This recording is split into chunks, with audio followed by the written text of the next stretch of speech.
पर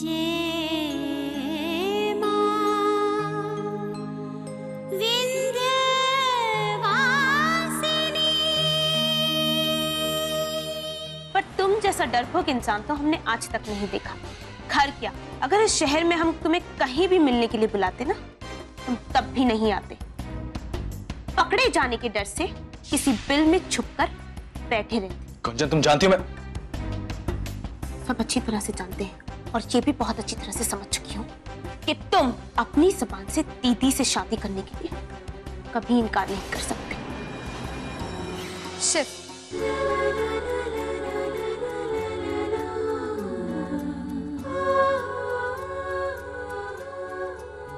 ऐसे क्या देख रहे? हम नहीं जा सकते। तुम्हें विश्वास नहीं हो रहा?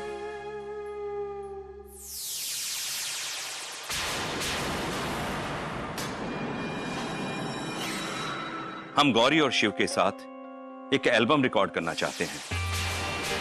आपको सुनकर अजीब सा लगेगा, लेकिन सच यही है मोहन जी। मोहन जी, आप गौरी और शिव को लेकर कुछ दिनों के लिए मुंबई आ जाइए।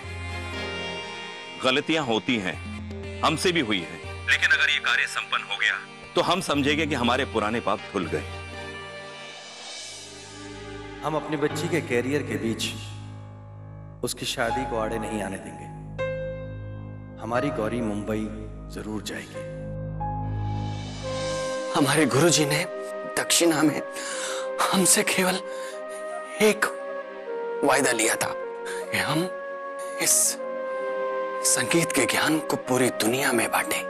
बोल बेटा, इस संगीत की शिक्षा को सब में बांटेगी ना? बस हमारे आंखें मूंदने का अब समय आ गया है। बस एक ही तमन्ना है, तुम्हारा नाम पूरी दुनिया में रोशन होते देखना, जिससे लोग हमें तुम्हारे नाम से जाने। और जिस दिन भी ये पूरा हुआ ना बेटा, उस दिन हम समझेंगे कि हमें हमारी गुरु दक्षिणा मिल गई।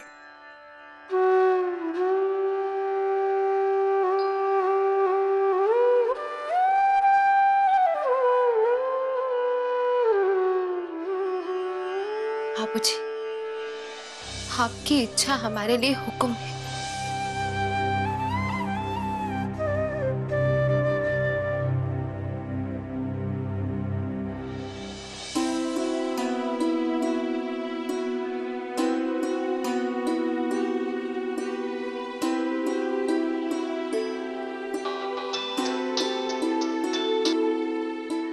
हेलो बाबूजी, आपने अचानक फोन किया।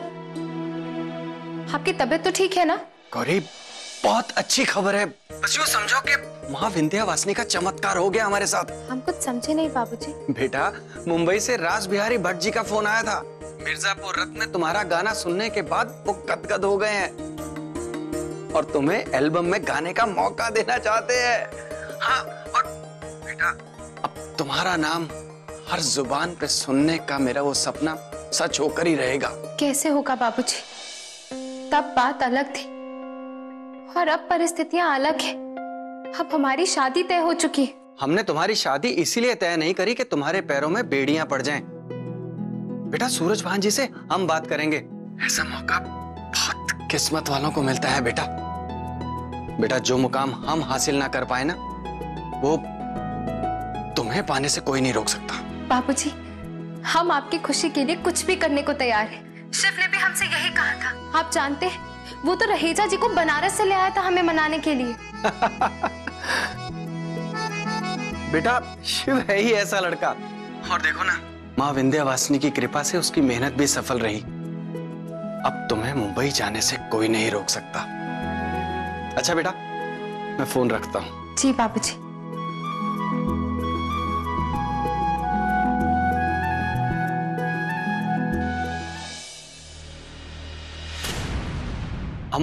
हम आप ही के पास आने वाले थे।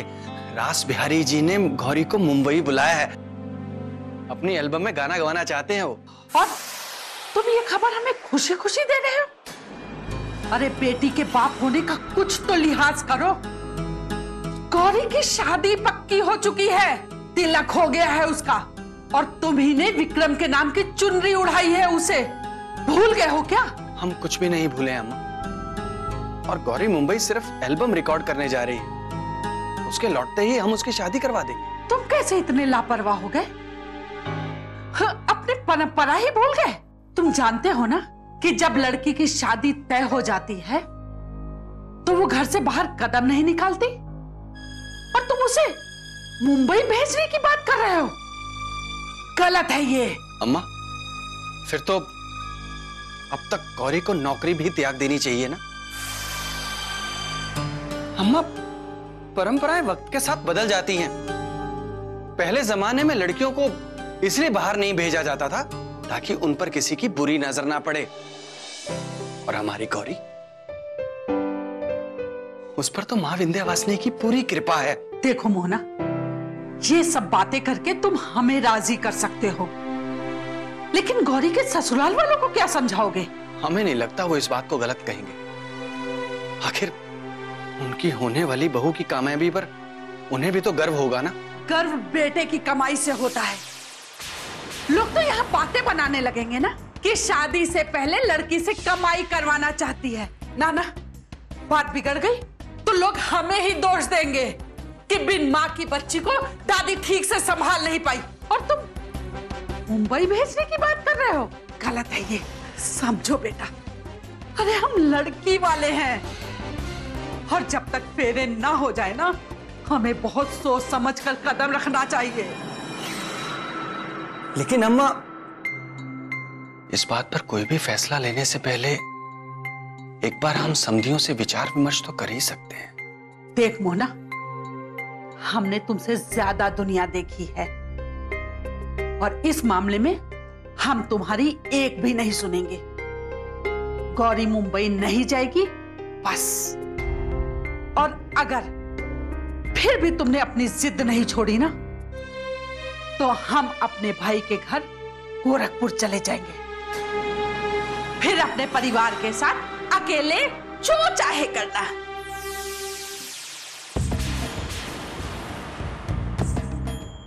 हाय राम, हमारे बुढ़े ससुर जी भी बिस्तर पर लेटे लेटे ना जाने क्या प्लानिंग करते रहते हैं। कहीं उस सूरज भान को गौरी के मुंबई जाने की भनक लग गई तो वो बंदर तो हमारे सपनों की लंका खाक करके रहेगा। इस बार तो बुढ़िया ने अपने बेटे को जोर देकर चुप करा दिया, पर लगता नहीं तूफान थमेगा। जल्दी से कुछ सोच कमला रानी, वरना सूरज भान की दुनाली होगी और तुम्हारा सर।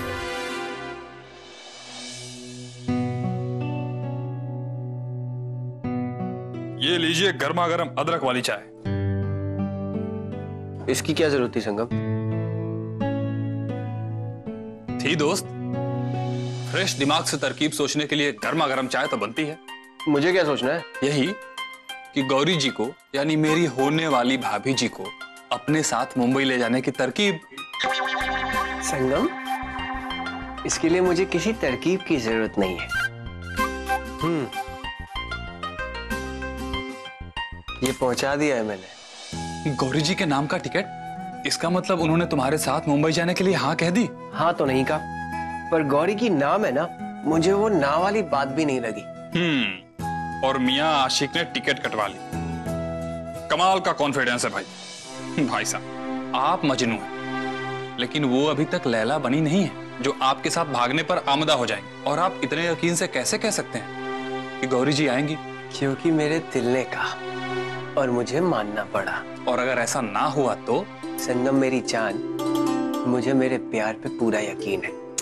पता नहीं यार, मुझे तो समझ में ही नहीं आ रहा कि ये कैसे मुमकिन है। लेकिन तुम्हारी इस सिचुएशन को देखकर मुझे एक शेर याद आ रहा है। इरशाद सुनाओ तुम भी।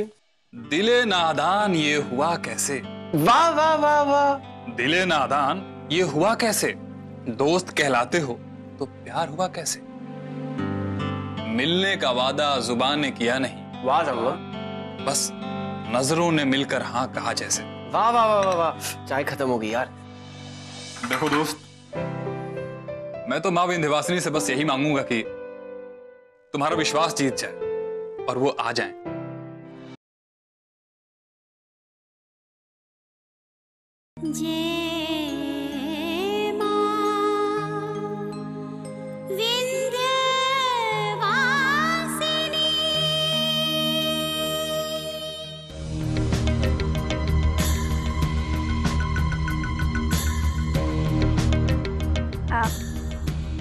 अंदर आ जाएं।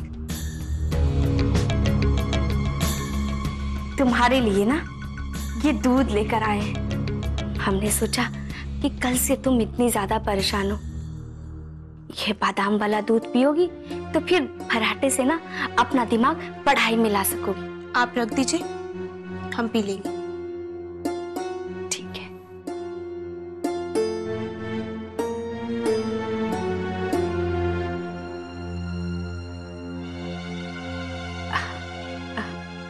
अरे याद आया, कुंचन, तुम्हारे पास विक्रम जी का नंबर है?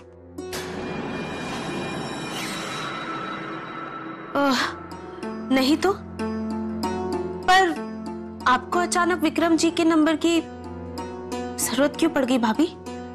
अरे हमें नहीं, वो क्या है ना कुंचन कि बाबूजी को ना विक्रम जी से कुछ बात करनी थी। हाँ, बात क्या, गौरी को मुंबई भेजने से पहले ना वो उनसे अनुमति लेना चाहते हैं। दीदी, मुंबई किस लिए? लो, हम समझते थे कि तुम दोनों बहनें कम और सहेलियां ज्यादा हो, हर बात एक दूसरे से ना झटपट कह देती हो। अब खैर छोड़ो, वो बात क्या है ना कि गौरी को मुंबई में ना एल्बम बनाने का मौका मिला है। बाबूजी उन्हें भेजना चाहते हैं बस। पर भाभी, बाबूजी दीदी को मुंबई भेजने के लिए तैयार हो गए? कंचन, वो तो तैयार है पर दादी अड़ी हुई है।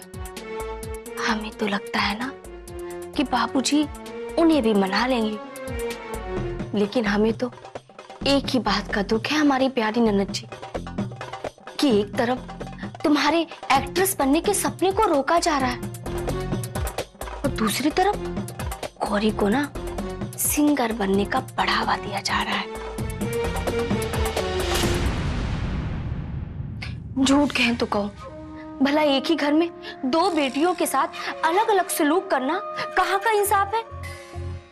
अब हमें ही देख लो कुंचन, जिस दिन से ना तुम्हारे भैया के साथ हमारी शादी की बात पक्की हुई, उसी दिन से हमारा घर की चौखट लांघना तक ना बंद करवा दिया गया था। पर यहाँ गौरी को देखो, कैसे सर उठा के ना रोज स्कूल जा रही है। सच कहे गुंजन, अगर हम होते ना तुम्हारी जगह तो लड़ जाते अपने अधिकारों के लिए। अरे भूख हड़ताल कर देते। माना कि तुम छोटी हो, पर बहन की निगरानी के लिए तुम्हें भी तो बंबई भेजा जा सकता है। बाकी हम तो ना कुंचन गौरी को मुंबई भेजने के सख्त खिलाफ है। अरे शादी उसकी हो रही है, तुम्हारी थोड़ी ना हो रही है, बल्कि उसकी जगह तुम्हें मुंबई भेजना चाहिए। हमारा दिल साफ है कुंचन, इसलिए जो था हमारे दिल में ना हमने सब तुमसे कह दिया। बाकी तो तुम खुद ही समझदार हो, ये अच्छी तरह जानती हो कि इस मतलबी दुनिया में ना अपने हक की लड़ाई खुद ही लड़नी पड़ती है। अब अच्छा, हम चलते हैं। वो क्या है ना कुंचन कि शाम का चूल्हा चक्का करना है। वैसे भी भला तुम कर भी क्या सकती हो, इसलिए तुम बस पढ़ाई में मन लगाओ। बेटा, तू ठंडा होने से पहले पी लेना।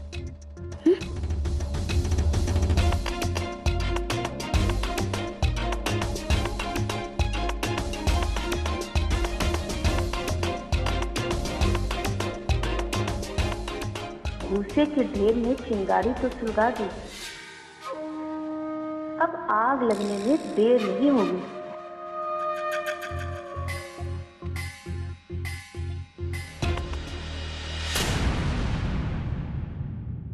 मैं क्या कर सकती हूँ, ये भी सबको बहुत जल्द पता चल जाएगा।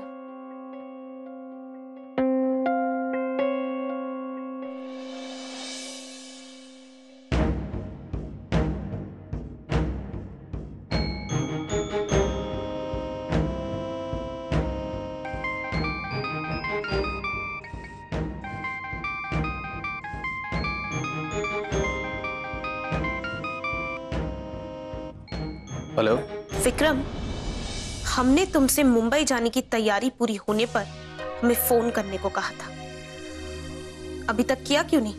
हाँ वो गुंजन, मैं तुम्हें कॉल करने ही वाला था। मुंबई जाना कोई छोटी बात नहीं है। हमें सोच समझ के। सोचने और समझने में अब और वक्त जाया नहीं करना हमें विक्रम। तुम बस हमें ये बताओ कि तुम हमसे प्यार करते हो या नहीं। क्या गुंजन, हर बार तुम्हारी सुई एक ही बात पे क्यों अटक जाती है? उस पर भरोसा नहीं है तुम्हें? हाँ या ना? हाँ हाँ हाँ करता हूँ। ये बताओ तुम्हारे अकाउंट में कितने पैसे? क्या दिमाग खराब हो गया तुम्हारा? किस लिए जानना चाहती हो? सवाल का जवाब सवाल से मत दो विक्रम। ये बताओ तुम्हारे अकाउंट में कितने पैसे हैं? यही कोई 30-40 हजार रुपए। पर जानना क्यों चाहती हो तुम? और घर पे मैना भाभी के गहने वो मिल सकते हैं। गुंजन, दिमाग खराब हो गया तुम्हारा? चल क्या रहा है तुम्हारे दिमाग में? माजरा क्या है ये? सुनो, घर पर जो भी कीमती सामान, गहने और पैसे हैं उन्हें जल्द से जल्द इकट्ठा कर लो, समझे? किस लिए? अब मुंबई में सर छुपाने के लिए छत और खाने के लिए पैसे तो चाहिए ना? क्या?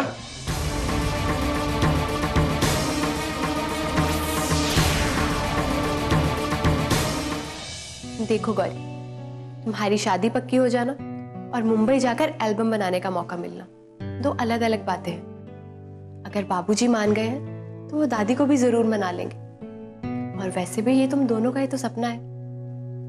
मेरे ख्याल से तुम्हें अपने ससुराल वालों से बात करने की एक कोशिश तो करनी चाहिए, और खास तौर से विक्रम से। देखो, सच्चा जीवन साथी वही है जो अपनी पत्नी की इच्छा को समझे, उसके सपनों का आदर करे, जिसकी उम्मीद वो अपनी पत्नी से हमेशा करता है। पर पता नहीं मुक्ति, पता नहीं क्यों हमारा मन बहुत घबरा रहा है। इसमें घबराने की क्या बात है गौरी? तुम विक्रम से वही कहोगी जो तुम चाहती हो। यकीन नहीं आता मुक्ति, तुम अब तक मैडम को विक्रम से बात करने के लिए पटा रही हो। सच कहूं मुक्ति तो पढ़ी लिखी लड़की और पुराने ख्यालात की लड़की, कितना डेडली कॉम्बिनेशन है ना। मैंने तो अपनी लाइफ में कभी नहीं देखा। कभी कभी तो सोचता हूं गौरी की जगह तुम होती तो अब तक हम मुंबई पहुंच गए होते, हमारा एल्बम रिलीज हो गया होता। इनफैक्ट सेलिब्रिटीज में हमारी गिनती हो रही होती। तो अब भी देर नहीं हुई है शिव। करेक्ट, आइडिया बुरा नहीं है। एक काम करता हूं, अभी जाता हूं तुम्हारी डांस क्लास की फीस जमा करता हूं। कल सुबह से डांस क्लास स्टार्ट। राइट, कम से कम इन्हें मनाने के लिए, इनके साथ गाने के लिए, मुंबई लेके जाने के लिए पापड़ तो नहीं बेलने पड़ेंगे इतने, है ना मुक्ति? बस बस बस, मुझे पिटवाओगे क्या? मेरी सहेली की खिंचाई करना बंद करो। और वैसे भी मेरी क्लास का टाइम हो गया, मैं चलती हूँ। और मुक्ति तुम मेरी बात पे ध्यान देना प्लीज। ये हमें छेड़ने के लिए। अरे यार ठीक है ना, तो सजा क्यों दे रही हो? अब देखो, तुम तो शादी कर रही हो किसी और से, मुंबई तुम जाओगी नहीं मेरे साथ। मुझे तो मुंबई जाना है, किसी ना किसी को तो पटाना पड़ेगा ना मेरे साथ मुंबई जाने के लिए। अच्छा मिस्टर, अगर हम मुंबई जाने से मना कर देंगे तो तुम किसी भी अरे गहरे को साथ ले जाओगे?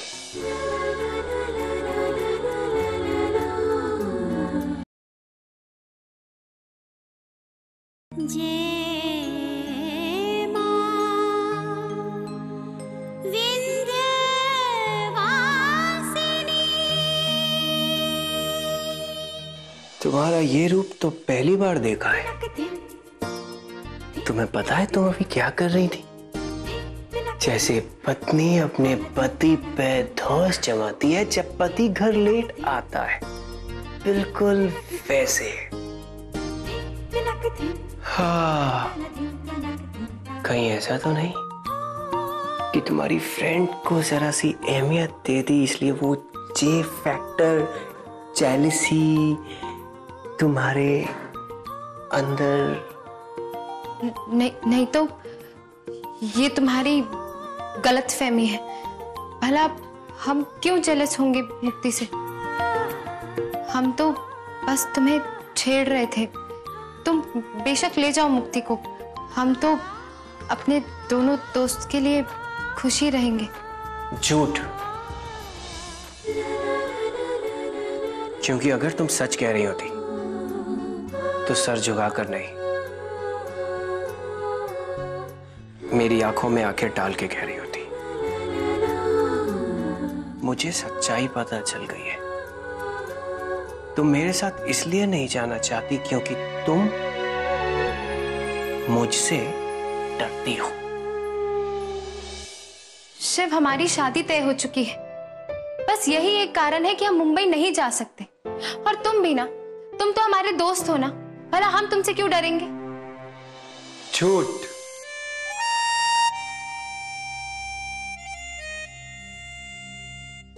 फिर से झूठ। अच्छा, मेरे एक सवाल का सच सच जवाब दो। कहीं अगर तुमने मेरे साथ थोड़ा सा ज्यादा टाइम स्पेंड कर लिया तो तुम्हें मुझसे तू क्या? हमें तुमसे क्या? कह दूं कि तुम्हें मुझसे। चुप हो जाओ। अगर इसके आगे कुछ भी कहा ना तो ओके, नहीं कहूंगा। लेकिन इसलिए नहीं कि मैं tuमसे डर गया, बल्कि इसलिए कि मैं समझ गया कि तुम समझ गई हो कि मैं क्या कहना चाहता हूं। वैसे मैं तो ये देने आया था। शिव, जिस चीज का हमें कोई काम नहीं है, तुम क्यों हमें बार बार उसे दे देते हो? तुम्हारी तसल्ली के लिए फिर से इसे। एक मिनट ना, इसे रखो 100 का नोट। अगर तुम ये टिकट फाड़ सकती हो तो ये 100 का नोट तुम्हारा। तुम शर्ट जीत गई। पर अगर तुम इस टिकट को नहीं फाड़ पाई तो कल जब तुम आओगी ना ट्रेन में, तो ये 100 का नोट लेकर आ जाना, मुझे वापस कर देना। शिव, हम नहीं आ सकते। तुम आओगी Gauri? 12:20 platform station train, bye, I will wait. लेकिन शिव, हम नहीं आएंगे।